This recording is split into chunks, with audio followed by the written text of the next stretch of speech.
The Eagles offseason is moving and progressing, but today a new phase begins, OTAs. What should we be looking out for as it relates to Eagles OTAs? What are the biggest storylines heading in? We'll talk about all of that and more, break down some positional group battles as we look into the future. And most specifically, we'll talk about one player from this draft class who might be going a little bit under the radar, but should actually have the most pressure to step up on day one. So we'll get into all of it.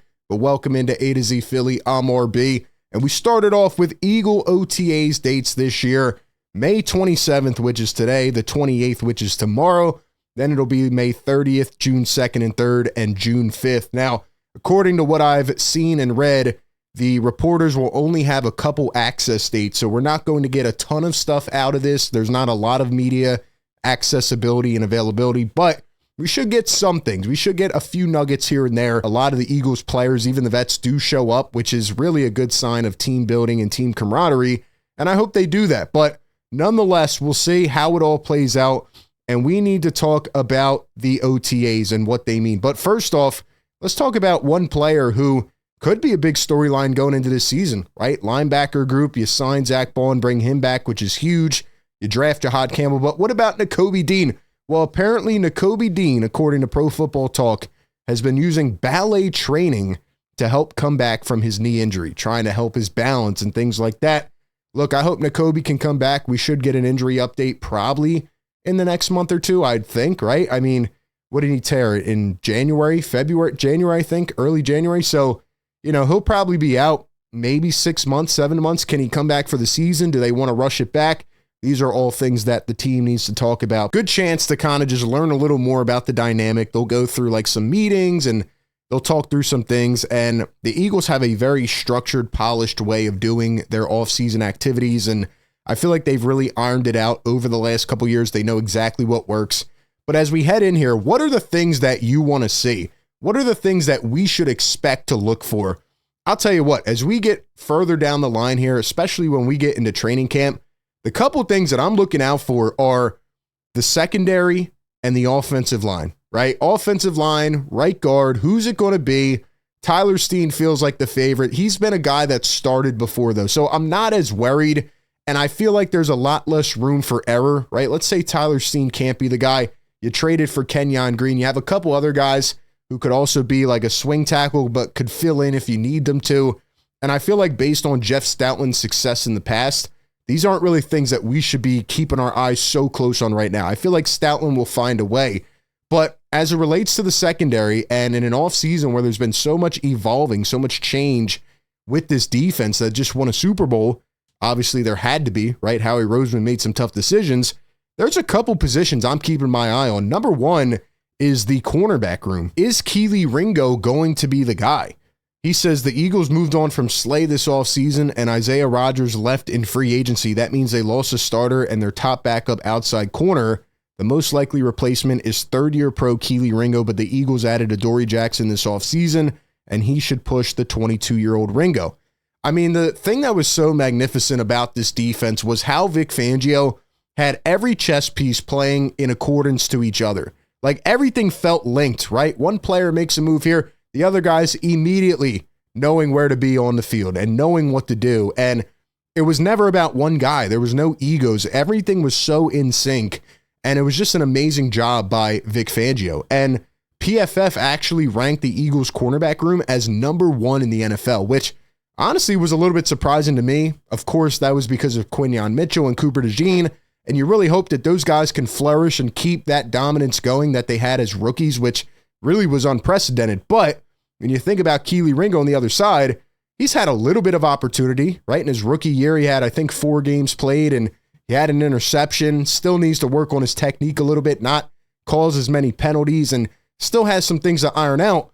But when they talked to DB's coach Christian Parker, he said that last year they did a really good job of kind of nurturing Kelee Ringo through the process and letting him watch some of these veterans like Slay and Rodgers. So even though Ringo was never the immediate option, the fact that Howie was not willing to re-sign Isaiah Rodgers or Slay shows you that they must be confident in another Georgia Bulldog. If he can't be the guy and he can't step in and be CB2, who's it going to be? Could it be Adoree Jackson, right? 28-year-old vet that they pick up.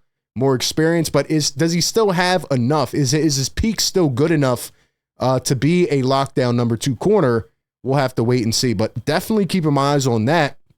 And the other position that I think really has to be mentioned here is safety, right? I mean, Howie has made a lot of moves this offseason. I see the vision playing out. I see how he's trying to extend the window for a couple years.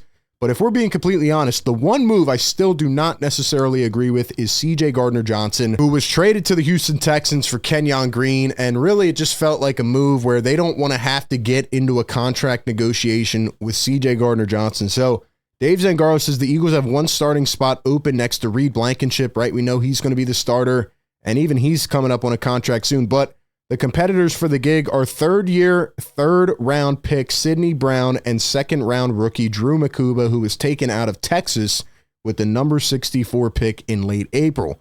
And that started to get me thinking about Drew Mukuba. You know, what is his future? What does that look like? And there was actually an article put out here on Yahoo Sports, and apparently people are thinking that this could be the next Honey Badger in Philadelphia. Apparently they gave him that nickname, but when we talk about this, you know, 27-year-old CJ Gardner-Johnson, like, it just doesn't really feel like a guy that Howie would part with. But, you know, he still had him on the books for another year, $20 million over the next 2 seasons. But maybe they didn't like his attitude. Maybe they didn't like the way that, you know, he mouthed off sometimes and even got himself thrown out of a game. When I look at CJ Gardner-Johnson and I look at the impact that he made on this team coming in 22, you know, he was the co-leader in interceptions, had a big injury that year and still was a co-leader in INTs, and really helped that defensive presence, you know, really gave them attitude, really gave them an identity in a way. And then he left in 23, and you saw that defense kind of collapse from within, you know, and everything came crashing down. And I do feel like his presence was a huge part of that. It says here, Gardner-Johnson warranted concerns about character and unpredictability. What Howie Roseman had up his sleeve was finding a replacement later in the draft. They spent their second-round pick, number 64, on Texas Longhorns defensive back Andrew Mukuba, who has all the makings to be a major impact. He's going to get the chance because as much as I like Sidney Brown, and I think he brings some of that swagger as well, you know, he had a major injury at the end of his rookie year, and he was a great special teams player, but he never had the opportunity to show himself. He will get that opportunity, but you don't feel like the Eagles would spend a second-round pick on a safety unless they knew we need to hit on this. We need to have a guy that steps in from day one and can do the job. And it almost feels like they're banking on the upside of Andrew Mukuba. And if Sidney Brown ends up being the guy, wonderful. But if they were that confident in Sidney, why would they spend a second-round pick on Andrew Mukuba? He was a 3-year standout at Clemson, and then he transferred to Texas this past year. He had a breakout year in the SEC. He set career highs in tackles, 69, interceptions with 5, and pass deflections with 7. Everything you read about this guy, right? His intensity, his physicality, his competitiveness. He wants to win. He's a ball hawk. He's another CJ Gardner-Johnson. He's a mini CJ.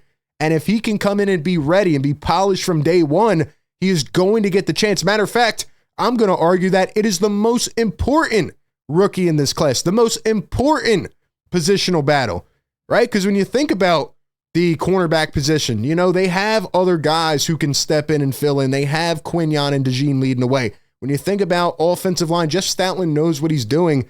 But now that they brought Goddard back, it shifts to the safety position because if Sidney Brown's not ready and Andrew Mukuba can't be the day one guy, then where do you go? Who do you get? Do you go sign Justin Simmons? I mean, there's a lot of storylines here, but they have a lot of confidence in this guy.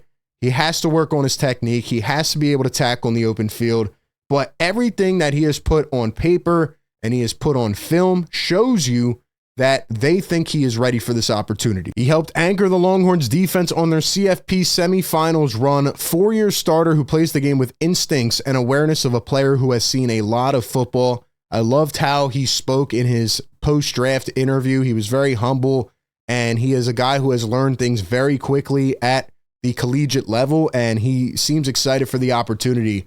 Mukuba possesses the character, physicality, and playmaking instincts that will draw NFL teams to him as a future starter. Mukuba has been given the nickname the next Honey Badger in homage to All-Pro Tyrann Mathieu for his elite ball hawking skills and relentless attitude. So, tell you what, man, this is a huge, huge pick. We could talk about Ty Robinson, who is going to be a monster, and I think he could get some day one snaps, but they have guys there at the position. We could talk about Jahad Campbell. They have Nakobe Dean rehabbing. Jahad Campbell is nursing his own injury, but Andrew Mukuba has to be ready to step in and be the guy from day one. And the other thing I will be looking for in the Philadelphia Eagles OTAs and mini camp and training camp is the OC. And we think about Kellen Moore going to the Saints, and we think about Kevin Patullo, who's been here since 2021. He's Nick Sirianni's right-hand man. It scares me a little bit. You know, as it says here, the Eagles are going to have most of the same structure in place on offense. Howie Roseman has done a tremendous job locking these guys up long-term. But when we go back from 22 to 23, and we saw the in-house guy and Brian Johnson get promoted, the Eagles' offense fell apart. Sometimes it's a year-to-year thing. It's a different philosophy, a different structure. I'm really hoping that Kevin Patullo learned as much as he could and knows how to replicate what Kellen Moore did. I'm hoping this isn't another situation that we saw probably in 23 where Nick Sirianni tried to put his foot forward and he tried to get his input involved way too much and kind of messed up the dynamic of the offense. Hopefully Sirianni learned from that. Hopefully Kevin Patullo gets the full reins to show what he can do. Having a first-time play caller is certainly risky, but I just hope that they are able to not make the same mistake that they did a couple years ago. Give me your thoughts down below. What do you think the major battle is as we head into this Eagles next part of the offseason? What do you think should happen at the safety and corner positions? Give me your thoughts down below. Appreciate everybody for tapping in. Be sure to like, comment, and subscribe. And as always, I will catch you on the next one.